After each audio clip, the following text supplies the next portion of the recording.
And we are back on the Marquese Jackson series for another episode. But before we get into the video, I need you guys to do a couple of things for me. First and foremost, I need you to destroy that like button and also share this video so it gets out there and the YouTube algorithm knows that it's real. Also, go ahead and drop me a comment down below with your Cash App, as well as the number of touchdowns that you think Marquese Jackson is going to throw during this series. Now, the series is probably going to run maybe between 5 to 10 episodes, so at the end of it, I'm going to tally up all the touchdowns that he's thrown for, and I'm going to bless 2 of my subscribers with that same dollar amount in USD. So for example, if he throws for 30 touchdowns, I'm going to bless 2 of my subscribers with $30 a piece, 50 touchdowns, $50, so on and so forth. So make sure you drop a comment with your Cash App and the total number of passing touchdowns if you guys want to get in. Now, much like last game, Marquese is already marching the offense downfield. On 1st and 10 from the 32, Jackson drops back and fires a pass into coverage that probably should have been picked off, but fortunately it wasn't, and that'll bring up 2nd and 10. Jackson, dancing in the pocket, drops a beautiful pass into DPJ, and he'll take it all the way up to the 14. On 1st and 10, Wilson gets the handoff, and he'll be tackled at the 8-yard line for a 6-yard pickup. Facing the 2nd and 4 now, Jackson takes a snap out of the gun and fires a pass across the middle that's caught by the tight end at the 1-yard line. Michigan now has a goal-to-goal situation. Jackson changes the play, walks back from center, now in the gun, takes the snap with 4 wide, drops back, he's under pressure immediately, he evades the pressure and fires it into the end zone for a touchdown. What a play by Marquese Jackson. Talk about being elusive and having the escapability factor. I think that was AJ Epinesa on the pass rush. He had Marquese dead to rights on that play, but somehow M-Jack was able to slither his way out of there and deliver an on-target pass for a touchdown, and he took a huge shot after throwing that ball. But give credit to Black too, because he was able to work his way back to the quarterback and get open and ultimately bring in the pass for a touchdown. That was a great play all around. The defense then takes the field and forces a 3 and out. We then set up shop for our next drive at the 12. Jackson hands it to Charbonnet and he gets tackled immediately after a gain of 1, which brings up 2nd and 9. DPJ makes the grab on the slant and takes it up to the 27-yard line. The offense then comes out in the pistol. Jackson takes the snap, hands it off to Charbonnet, and he'll pick up 2, maybe 3 on the play to bring up 2nd down. The Iowa defense then comes out in base 3-4 personnel. Jackson snaps it out of the pistol, goes with the option fake, and he is off to the races with nothing but green grass and opportunity in front of him. He'll take it 70 yards to the house on the option keeper.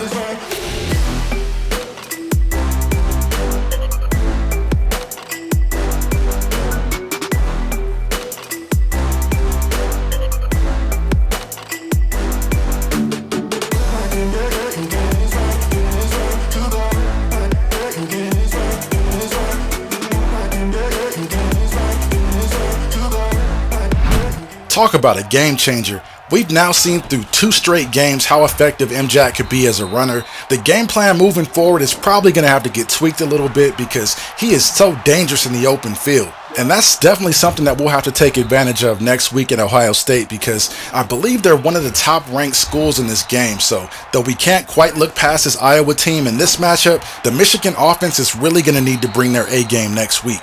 But getting back to the action here on 3rd and 8, Jackson drops back to pass and he's under pressure immediately and he's forced to throw it away and gets flagged for intentional grounding. And that'll be it for the offense on this drive as Iowa's able to force a Michigan 3 and out. Our defense then takes the field and does a good job at stopping Iowa from scoring any points. Picking things up on 2nd and 2 from the 24, Jackson snaps it out of the gun and finds a huge running lane to take it all the way down to the 42-yard line. That was a nice pickup by M-Jack. Charbonnet then gets the carry on 1st down and gets tackled pretty much at the line of scrimmage, and that'll bring up 2nd down as Jackson takes the snap out of a 3-wide set and fires quick to Tariq Black, who makes the grab on the slant, and that'll move the Michigan offense just shy of midfield.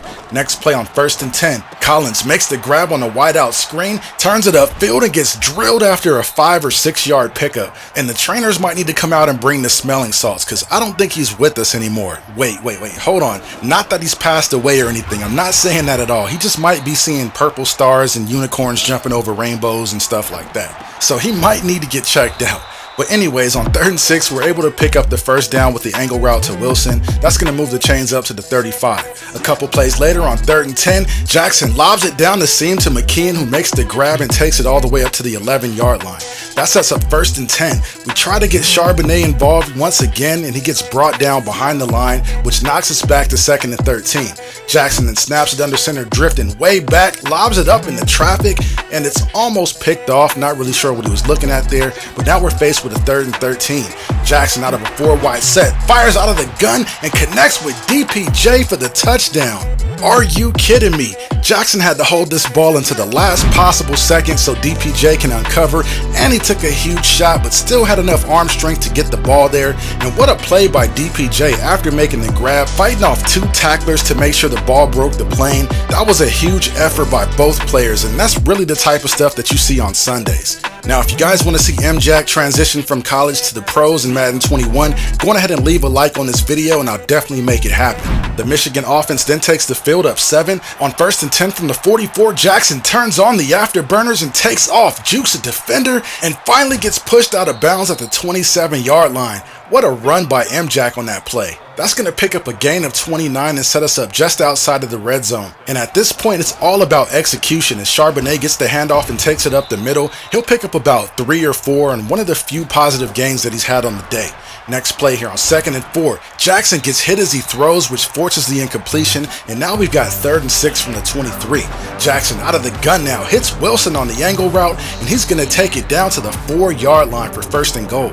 Michigan then comes out in the gun with 3 wide. Jackson snaps it and hands it off to Wilson, who almost is able to punch it in. He's going to take it down to the 2.